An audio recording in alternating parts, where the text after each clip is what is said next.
Ndugu waandishi wa habari, napenda kutoa taarifa kwa umma juu ya tukio la shambulio la kudhuru mwili alilolipata katibu mwenezi BAWACHA ambaye amefahamika kwa jina la Sigrada Wilherd Mligo. Huyu ana miaka 34, ni Mbena na ni mkazi wa Mji Mwema katika mkoa wa Njombe. Ikumbuke kwamba siku ya tarehe 25 mwezi wa 3 2025, Chama cha Demokrasia na Maendeleo kilikuwa na kikao cha ndani pamoja na viongozi wa taifa ambao waliongozwa na John Heche, kaimu mwenyekiti. Katika kikao hicho mambo mbalimbali yalijadiliwa, likiwemo lililokuwa linamhusu Sigrada Wilherd Mligo ambaye ni katibu mwenezi wa BAWACHA taifa, juu ya kufanya mikutano bila kufuata utaratibu wa chama hicho.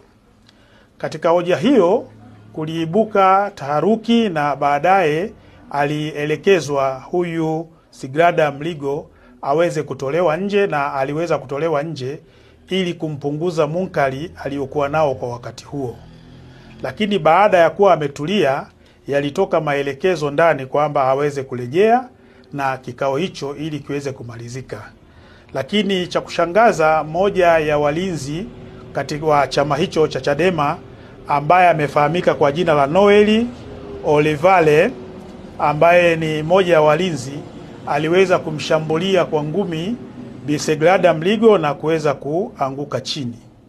Lakini wakati tukio hili linatokea, pembeni kulikuwa na baadhi ya askari polisi ambao walichukua hatua ya kutaka kumkamata huyo mtu, lakini baadaye aliponyoka na kuweza kutokomea, lakini tulifuatilia jina lake na kuweza kulipata.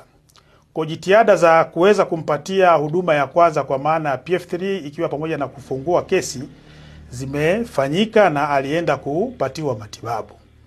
Na kwa sasa Bi Sigrada Wilherd Mligo amelazwa katika hospitali ya Kibena akiwa anaendelea kupatiwa matibabu, na jeshi la polisi tunaendelea kumtafuta ndugu Noel Olivale ili aweze kujibu tuhuma nazo za kumshambulia.